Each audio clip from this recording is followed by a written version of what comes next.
हर महादेव। जय महाकाल। स्वागत है आपका कहानी मंगल चैनल पर। आप देख रहे हैं आपका अपना चैनल कहानी मंगल। भारत में ऐसी कई जगह हैं जहां रात के बाद लोग जाना तो दूर, उस रास्ते का नाम लेने से भी डरते हैं। आज की कहानी भी एक ऐसे ही रहस्यमय सड़क की है जहां आधी रात के बाद गुजरने वाले लोगों ने एक अजीब नजारा देखा। एक ऐसी बारात जिसमें ना ढोल की, ना ताशों की, और सिर्फ शोर की आवाज सुनाई देती है। ना बारातियों के चेहरे दिखाई देते हैं, और जो भी इंसान उस बारात के बीच में फंस गया वह कभी पहले जैसा नहीं रहा। ये कहानी उस शापित सड़क की है जहां रात में चलती हैं आत्माओं की बारात। रात के लगभग 12:40 हो रहे थे। ठंडी हवा चल रही थी और सड़क के दोनों ओर खड़े पुराने पीपल और बरगद के पेड़ अजीब सी आवाजें कर रहे थे।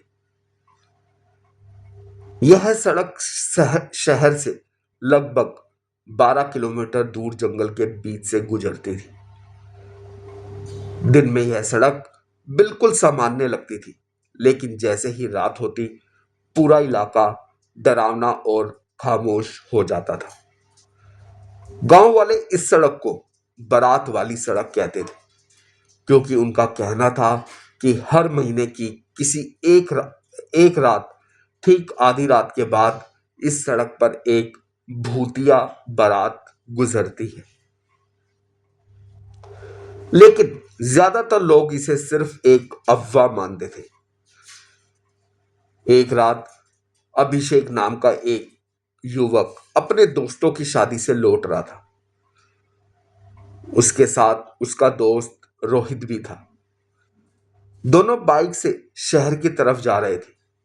रोहित ने बाइक धीमी करते हुए कहा, भाई ये वही सड़क है ना जहां लोग कहते हैं कि रात में भूतों की बारात निकलती है। अभिषेक जोर जोर की हंस पड़ा। तू भी ना आज के जमाने में भी इन बातों पर विश्वास करता है। दोनों हंसते हुए आगे बढ़ने लगे, लेकिन तभी अचानक सड़क के आगे से हल्की हल्की ढोल की आवाज सुनाई देने लगी। दोनों ने एक दूसरे की तरफ देखा।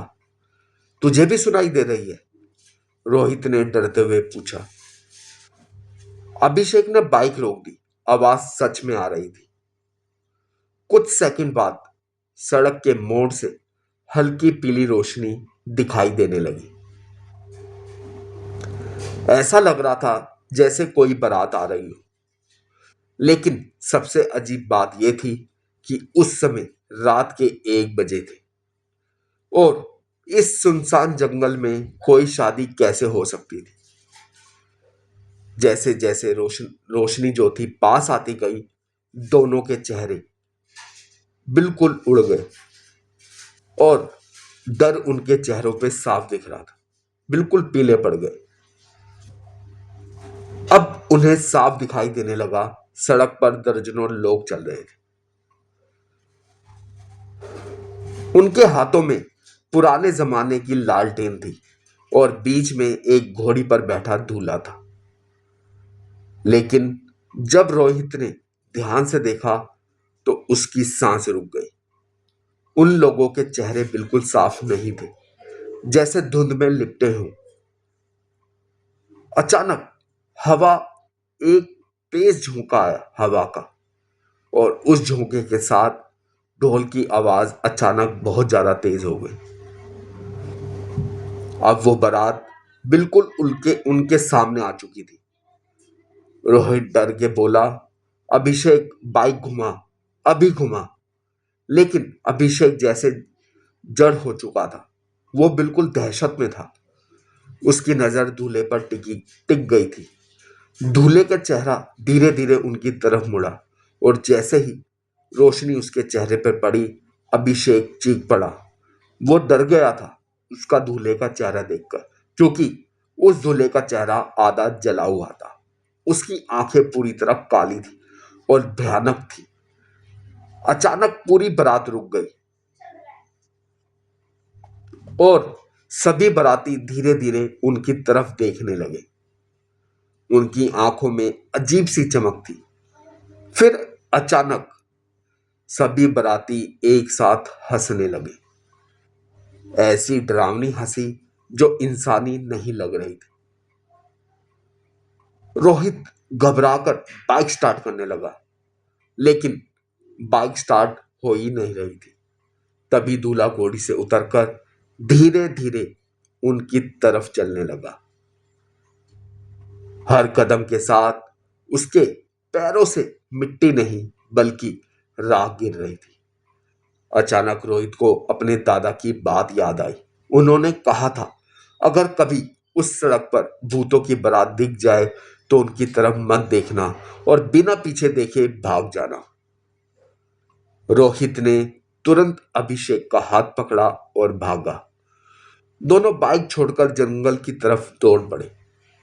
पीछे से ढोल और हंसी की आवाज लगातार तेज होती जा रही थी। ऐसा लग रहा था जैसे पूरी बारात उनके पीछे आ रही। करीब 15 मिनट तक वो जब दौड़ने के बाद दोनों एक मंदिर के पास पहुंचे। यह एक छोटा सा हनुमान मंदिर था। जैसे ही दोनों मंदिर के अंदर घुसे, अचानक सारी आवाजें बंद हो गई। ढोल, हंसी, सब कुछ। दोनों ने डरते हुए पीछे देखा। सड़क पूरी तरह खाली थी, जैसे वहां कभी कुछ हुआ ही ना। उन्होंने कुछ वहां देखा ही ना, बिल्कुल खाली। अगली सुबह जब गांव वालों को यह बात पता चली तो एक बूढ़ा आदमी बोला, आज से करीब 70 साल पहले इसी सड़क पर एक बारात जा रही थी, लेकिन रास्ते में उनकी गाड़ी का एक्सीडेंट हो गया था और उस हादसे में दूल्हे समेत पूरी बारात की मौत हो गई। लोग कहते हैं कि उस दिन से हर कुछ समय बाद वही बारात इस सड़क पर फिर से गुजरती है, जैसे उनकी शादी आज भी अधूरी हो। आज भी उस सड़क से गुजरने वाले कई लोगों ने आधी रात के बाद ढोल की आवाज, लालटेन की रोशनी और घोड़ी पर बैठे एक जले हुए दूल्हे को देखने का दावा किया, क्योंकि गांव वाले लोगों को पहले इन बातों के बारे में पता था। वो लोगों को मना करते थे कि रात को उस समय वहां से कोई आए जाए ना। लेकिन कई लोग होते हैं जो उन बातों पर विश्वास नहीं करते, उन बातों को अंधविश्वास मानते हैं। लेकिन जब तक कोई अपने अपने आप महसूस नहीं कर लेता या अपने आंखों से नहीं देख लेता, कई लोग उस पर विश्वास नहीं करते और गलती कर बैठते हैं, अपनी जान जोखिम में डाल देते हैं।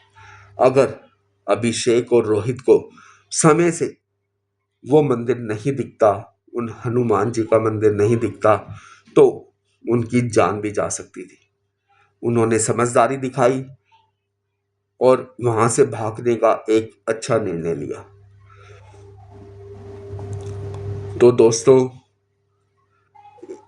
जब भी, इसलिए गांव वाले आज भी कहते हैं, अगर कभी रात में उस सड़क से गुजरना पड़े तो दूर से ढोल की आवाज सुनाई दे तो तुरंत रास्ता बदल लो, क्योंकि हो सकता है वो किसी इंसान की नहीं बल्कि आत्माओं की बारात हो। क्योंकि क्या होता है, जब किसी की अनिश्चित काल में मौत होती है, एक्सीडेंट से, दुर्घटना से मौत होती है, किसी की जो इच्छाएं अधूरी रह जाती हैं जिन आदमियों की, तो उनकी आत्माएं भटकती हैं और वही आत्माएं एक भयानक रूप ले लेती हैं। और ये बात हकीकत है। दोस्तों, अगर आपके पास कोई कहानी है, आपके पास कुछ हकीकत कहानी है तो हमारे साथ ज़रूर शेयर कीजिए। वीडियो पसंद आई हो तो लाइक करें, चैनल को सब्सक्राइब ज़रूर करें। आप अपना अपने परिवार का ध्यान रखिए और एक बार ज़रूर प्यार से बोलिए हर हर महादेव, जय महाकाल।